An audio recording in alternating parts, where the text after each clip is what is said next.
Okay, today is January 19th, 2018. We are in Bavaria, Germany, and we seem to be caught in the middle of a large snowstorm.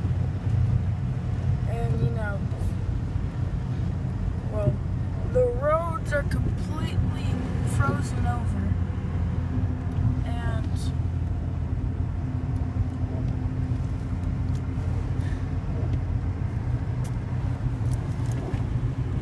Hello, watch out.